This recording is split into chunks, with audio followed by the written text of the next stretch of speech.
At this point, the British royal family is like the public TV station for fun. Everyone knows about the trouble that's been going on, but Princess Anne went too far this time. Everyone knows that she doesn't like the people in power, so just when everyone was having a hard time, Princess Anne dropped another bomb. The hidden will of Queen Elizabeth II. This made everything different. Someone did something that made everyone lose their minds.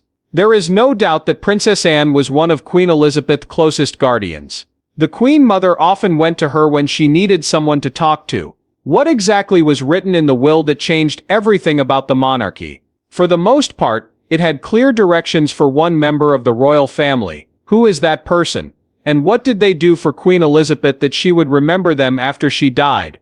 Let's find out. We're not going to drag this out, so we'll quickly tell you who it was. Princess Catherine was the favorite of everyone. Now you may be thinking what was in Catherine's will that made it mention her name. Was she remembered for a good thing, or was the Queen Mother upset about something she did? Everyone loves Princess Catherine ever since she married Prince William and became a prince, because she was so good. King Charles III made her and Prince William the Prince and Princess of Wales. Most people agree with her, and see her as the only person who can take over after Princess Diana. This was all going on. So what did Queen Elizabeth think as she watched from the sidelines? Before we tell you what was in that will, we want to let you know that someone was very angry about the whole thing. Surprisingly, that person is none other than Queen Camilla, who took over after the late Queen. As we've already said in other videos, the Queen has a personal issue with the younger royal family, so when someone tries to take the spotlight off of her, she gets very angry. This time, when Princess Anne announced this will at Balmoral, many royals were upset, and most of them were senior members of the monarchy. You might be thinking if Camilla is on Catherine's side, or if she's just jealous, since Catherine could get both praise and insults in that will. Don't worry, we'll tell you that. Stay tuned until the end. The surprise will blow your mind. When the royal family looked at this will, their biggest concern was why Anne was chosen to be the messenger. There were many other skilled royal people who could have done this job. The answer is pretty easy. The Queen knew that Anne was the only royal family member who didn't want to be the center of attention. She served the Queen with great honor, and she had a close bond with her mother. All of this just shows that she was the only person who could have been Queen Elizabeth and was picked to carry on the late Queen's secret thoughts.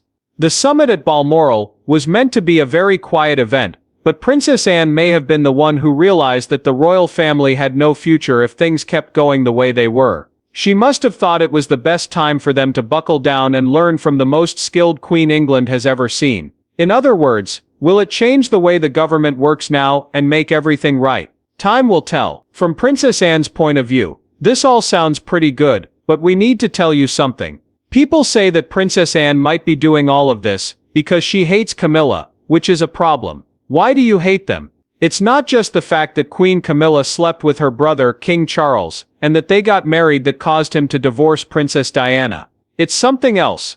Another important fact that people often forget is that Princess Anne dated Camilla's ex-husband Andrew Parker in the late 1970s. However, Andrew later married Camilla in 1973. Later, they broke up, but they stayed close friends. Maybe Anne's present actions are driven by these lingering feelings of love. One group of people is making this case, but the other group thinks it's all silly because each of them has grown up since then.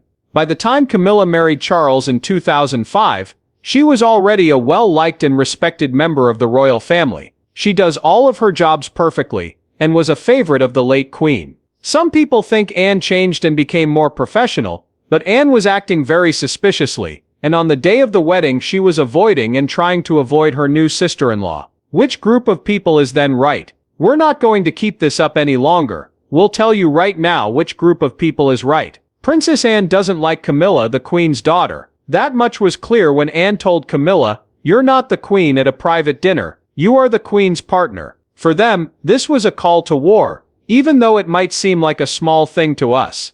Anne helped Camilla understand that she is not her mother's replacement. Rather, she is second in line to be queen, and she will never reach the heights of her mother. There is a reason why Princess Anne is known as the royal family's rebel. If someone so senior doesn't see Camilla as the real queen, it means that a lot of people in the royal family don't support her. Anne made it clear what she thought when she said that Camilla would never be a real queen in an interview. And Camilla was shocked beyond belief. In the end, Camilla can't do anything because Anne is a real queen and she is not one of them. This woman and that woman are deeply divided over one thing. Anne thinks that the British people will never truly love Camilla. It's not just Anne either. A huge number of people in the royal groups agree with this. What did happen at the top at Balmoral? And what did that will say about Catherine? So to sum up, Queen Elizabeth wanted Catherine to take over her job. So much did the Queen of England trust her that she asked the Princess of Wales to take her place. It's not like she wanted her to be queen or something.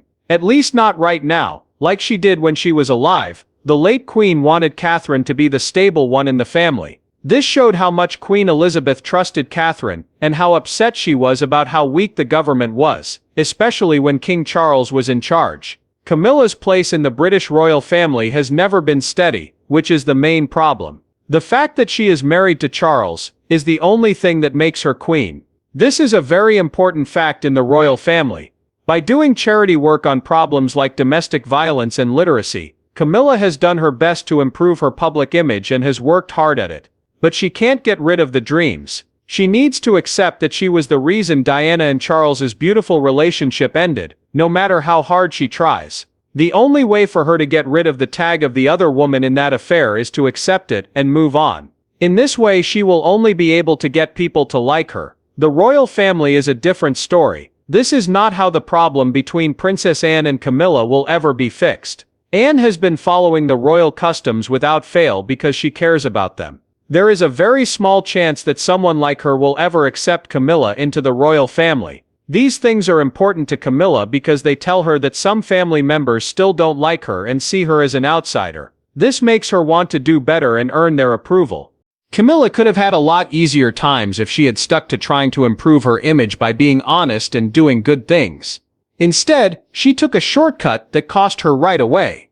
She tried to improve her image by using Prince Harry, but Harry quickly wrote about this in his autobiography and said that Camilla was using him to do this. This got around very quickly, and people started to hate her again because she was trying to downplay her royal tasks. Now, let's look at Princess Catherine. She is a modern success story in the royal family. Princess Catherine was born in Reading, England, on January 9, 1982. Her birth name was Catherine Middleton.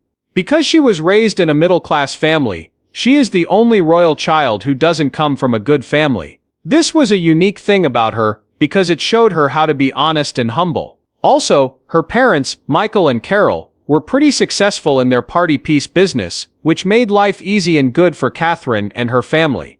She was good at schoolwork and sports, which is why she was able to get into elite schools like Marlborough College and later study art history at St. Andrews University in Scotland. In 2001, she finally met her Prince Charming, Prince William, in St. Andrews. It was a great spot for them to fall in love. It made for a great tale for some people, but their love story wasn't perfect. They were going through a lot, which is why they broke up in 2004. They knew that each other was the best person for them. As you may remember, they got engaged in November 2010, and their big wedding day was April 29, 2011, at Westminster Abbey. She was given the title of Duchess of Cambridge. She quickly became the most popular British princess. She was naturally charming, and she fought for causes like mental health. She also fought for children's rights, their early growth, and addiction. She was so good that she started the Center for Early Childhood in 2021 and showed everyone how dedicated she was to long-term goals. She did everything she could, including getting help from people like Prince William and Prince Harry. By doing these things, she was able to break down most of the negative ideas people had about mental health and even show how important it is to do so. It's amazing that someone so new to being a princess could see that the younger generation was the key to England's future. That's why she wanted to build a strong foundation for the future with young people. People look up to her as a superwoman because of how well she handles being a princess, a wife, and a mother. She is very proud of her 3 children, Prince George, Princess Charlotte, and Prince Louis. Her parenting skills are so good that they should be taught in schools. She can handle all of them. She never forgets to connect with kids at public events, and the aura of warmth and trust that she gives off makes her the ideal candidate to be the next queen. Everything was going on when she was only the Duchess of Cambridge. Then the sad news came out that Queen Elizabeth II had died in September 2022. A lot of bad things may have begun in the royal family after this. William and Catherine's rise was the only good thing that happened. But now that Camilla is queen, people can't help but compare Catherine and Camilla, even though neither of them comes from a royal family. Both of them have taken very different paths. On one side is Catherine, who has settled in well with her new life, and on the other is Camilla, who is still having trouble with her need for attention. People don't just leave Catherine alone. It's even been said that she has never had any problems, which is why she has been such a good queen. But that's not true. She has been through a lot of hard times that would normally kill most people. For instance, in January 2024, the palace said that Catherine would need surgery on her stomach. They didn't think it was a big deal and didn't think it was serious, but the most recent test showed that she had cancer. It made things worse for her because she saw for the first time how public pressure works when people are stressed. She quickly changed her mind and said she wanted to talk about this problem in public so that people who aren't in the royal family would know they had nothing to worry about. Catherine chose to stay out of the public eye after surgery so she could focus on healing. But she quickly came back to the public eye when she went to the Trooping the Color event in June 2024, where she received an unbelievable amount of support. It was finally over in September, and she even shared a moving video in which she told everyone that her treatment was over. People also got to know her personal side for the first time when they saw her in a private moment with her children. This made them feel sorry for her and understand that she was the queen they wanted. There was a message at the Balmoral summit that made it clear that Queen Elizabeth wanted Catherine to be the stabilizer so she could use her power to back William's future reign. This message was in the well that Anne had mentioned. In other words, Queen Elizabeth herself agreed that Catherine should be the next queen who would lead the country and back William. What's crazy is that the late queen was really tough to get along with. She didn't just respect anyone, but Catherine's warmth, love, and care for others made her respect them even more. The late queen got a nice glimpse of the things that Princess Diana used to be like. Catherine was treated with respect by Queen Elizabeth, who gave her a chain and earrings that were passed down through her family. These historical chains and earrings were not only very expensive, they were also very important to the royal family. This showed that Queen Elizabeth thought Catherine would be a good choice to be queen consort in the future. Anyone who saw this choice knew that Catherine is not someone to mess with. This message shocked a lot of people, especially the current queen consort. Catherine is lucky, but not everyone is as committed and lucky as she is. At one point, Camilla has become hated by everyone. The worst thing she did was get into a fight with Catherine. The main reason she didn't trust Catherine was because of her past. She believed that Catherine could hurt her public image. Camilla was very nervous, and if she showed these fears in a famous and traditional family like the royal family, she would not be respected. But she was right to feel bad about herself. Catherine has definitely made Camilla look less important. In the end, Catherine is seen as more of a queen than Camilla ever will be. You may be asking why the late queen named Catherine as the next important person in her will instead of Camilla, who should have been in charge of that job. Because of how Camilla thinks and acts, she only thinks about herself. The late queen knew how selfish and childish she was. Catherine, on the other hand, saw a lot of promise in the royal family and had ideas that were similar to those of the late queen. She wanted the monarchy to be more busy and have a schedule instead of being boring.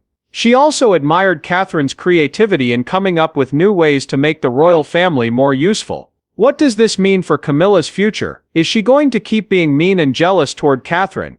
Maybe she will finally say sorry for everything she has done wrong to Catherine, like not letting Catherine's family attend the coronation. A small group of people from Catherine's side were allowed to enter the ceremony, but her whole family was asked, what's going to happen next? Who is going to win? The queen of today or the queen of tomorrow?